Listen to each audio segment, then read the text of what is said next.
नमस्कार, आप live cities देख रहे हैं। बिहार के सियासी गलियारों में इन दिनों काफी हंगामा मचा हुआ है और हंगामे का कारण बिहार के पूर्व सीएम जीतन राम मांझी का ब्राह्मणों के ऊपर दिया गया बयान है। दरअसल जीतन राम मांझी ने ये बयान दिया था कि ब्राह्मण समुदाय के लोग मीट मछली खाकर पूजा करने आ जाते हैं और दलितों के घर खाना पसंद नहीं करते। यहाँ तक कि उन्होंने सत्यनारायण भगवान की पूजा पर भी टिप्पणी कर दी थी और ये कहा था कि ये सब नया नया ही शुरू हुआ है, इनका कैसे हिंदू धर्म से संबंध है और तरह तरह की बातें की, जिसके बाद काफी बवाल हुआ। बिहार के पूर्व सीएम रहे जीतन राम मांझी की बयानबाजियां इस वजह से चर्चा में है। सत्यनारायण भगवान के लिए की गई उनकी टिप्पणी के बाद से न सिर्फ ब्राह्मण समुदाय बल्कि हिंदू मान्यताओं को मानने वाले लोग भी काफी आक्रोश में हैं। भगवान विष्णु के इस स्वरूप के बारे में इस तरह की टिप्पणी को धर्म और आस्था पर अपमान माना जा रहा है और लगातार जीतन राम मांझी को लोगों के आक्रोश का सामना करना पड़ रहा है। हमने सोचा कि आज आपको बता ही देते हैं कि आखिरकार भगवान सत्यनारायण है कौन और इनकी पूजा करने की मान्यता क्या है और कब से इन सभी चीजों की शुरुआत हुई है। सत्यनारायण भगवान वैष्णव परंपरा में भगवान विष्णु का ही सत्य स्वरूप है। भगवान विष्णु की कई तरह की छवियां प्रचलित हैं। इनमें एक सबसे प्रसिद्ध है जिसमें वह क्षीर सागर में शेषनाग की सैया में आराम की मुद्रा में है। देवी लक्ष्मी उनके पैरों के पास बैठी हुई है। उनकी नाभि से कमल निकल रहा है और ब्रह्मा जी उस कमल पर विराजमान है। यह चित्र संसार के निर्माण का चित्रण माना जाता है और यह भगवान सत्यनारायण की ही छवि है। इसके बाद भगवान विष्णु का एक और स्वरूप सामने आता है। इसमें वह कमल पुष्प पर खड़े हैं। उनके 4 हाथ हैं। 2 हाथ कंधों से ऊपर उठे हुए हैं, जिसमें बाएं हाथ में शंख, दाहिने हाथ में चक्र, नीचे के दाहिने हाथ में गदा और बाएं हाथ में कमल है। यही कमल वाला हाथ आशीर्वाद की मुद्रा में भी है। भगवान विष्णु के इस स्वरूप को चतुर्भुज स्वरूप और इसी रूप के संपूर्ण सत्य होने के कारण ही इसे सत्यनारायण कहते हैं। अब आपको ये बताते हैं कि आखिरकार नारायण के आगे सत्य क्यों जोड़ा गया है। नारायण के आगे सत्य इसलिए जोड़ा गया क्योंकि इस स्वरूप में दया, ममता, वात्सल्य, प्रेम के साथ दंड, क्रोध, युद्ध और विनाश, ये 8 भाव समाहित हैं। ये स्वरूप बताते हैं कि ईश्वर जिसे नारायण कहा गया है वह सदैव धर्म की रक्षा के लिए तत्पर है और अधर्मियों के नाश से पीछे नहीं हटेगा। यदि वह गदा से दर्द देंगे तो कमल पुष्प से मीठी सहलाहट भी देंगे। वह साधु समाज को प्रेम करेंगे तो पापियों का चक्र से संहार भी करेंगे। भक्तों और मानवता से प्रेम करने वालों के लिए उनके हृदय में विशेष करुणा है। इसी कारण उन्हें करुणानिधि कहते हैं और यही स्वरूप भगवान विष्णु का सत्यनारायण स्वरूप है।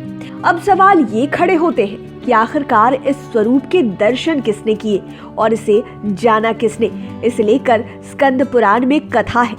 देवर्षि नारद भगवान विष्णु से हमेशा संसार के विषय में सत्संग करते थे। तब उन्होंने एक दिन पूछा कि सत्य क्या है। वास्तव में मैं जो देख रहा हूँ यह सब क्या है? क्या ये सदैव रहेगा? अगर नहीं रहेगा तो नष्ट कब हो जाएगा? फिर उन्होंने पूछा कि मैं कौन हूँ और आखिरी में पूछा आप कौन है और आंखें बंद कर ओम का उच्चारण किया। यह ध्वनि सुनकर नारद को शांति मिली और वे प्रकाश से भर उठे। इसी प्रकाश में उन्हें 4 भुजाधारी स्वरूप के दर्शन हुए, लेकिन इस आकृति का कोई चेहरा नहीं था। जब उन्होंने भगवान विष्णु से बार बार प्रार्थना की तब इसी चतुर्भुज स्वरूप ने उन्हें सामान्य अवस्था में सामने आकर दर्शन दे दिए। इस स्वरूप ने कहा कि यह तुम्हारे आखिरी प्रश्न का उत्तर है। यह मेरा स्वरूप है, यानी कि नारायण का। अब ध्यान से देखो, खुद में देखो, यही तुम्हारा स्वरूप है। तब नारद मुनि ने देखा कि सारा ब्रह्मांड, पृथ्वी, आकाश, नक्षत्र, ग्रह और तारामंडल सब कुछ भगवान विष्णु के हृदय में है। खुद वह भी उनके हृदय में बैठे उन्हें ही देख रहे थे। अपने हृदय में भी उन्हें यही दृश्य दिखा। तब उन्हें सत्य समझ में आया और उन्होंने इस स्वरूप को सत्यनारायण स्वरूप कहा। अब बात स्कंद पुराण की कि आखिरकार स्कंद पुराण में ये कहाँ संकलित है। स्कंद पुराण के ही रेखाखंड में यह दृश्य बहुत संक्षेप में संकलित है। विष्णु पुराण और ब्रह्म पुराण में इस घटना का वर्णन विस्तार से किया गया है। भागवत कथा में भी इसे समाहित किया गया है। श्री सत्यनारायण की कथा स्कंद पुराण के रेखाखंड में ही संकलित है। दरअसल यह कथा सीधे सीधे सत्यनारायण भगवान की नहीं है, बल्कि उनकी कथा कहने का महत्व सुनकर फल पाए गए लोगों की कथा है। इसमें सूत जी 5 पात्रों सतानंद ब्राह्मण, लकरहारा, राजा उल्कामुख, साधु नाम के बनिए और राजा तुंगध्वज की कहानी संकलित है।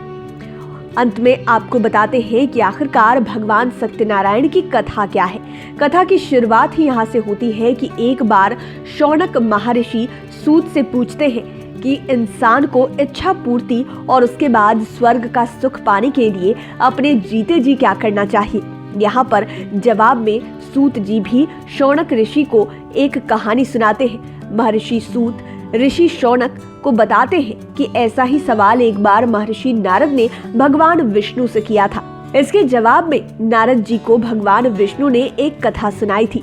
सूत ऋषि शौनक जी से जिस कथा की बात कर रहे हैं, दरअसल वह नारद जी द्वारा भगवान विष्णु से पूछे गए सवाल ही थे, जिसमें उन्हें भगवान के सत्यनारायण स्वरूप के दर्शन हुए थे और वे जान पाए थे कि आखिरकार सत्यनारायण है क्या।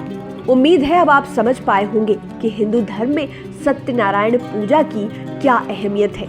और अब जब इस पर सवाल खड़े हो रहे हैं तो ये बताना बेहद जरूरी था कि आखिरकार सत्यनारायण कौन है और हिंदू धर्म में इसकी क्या मान्यता है। लाइव सिटीज की डेस्क रिपोर्ट। अगर अभी तक आपने हमारे चैनल को सब्सक्राइब नहीं किया है तो जरूर कर लीजिए।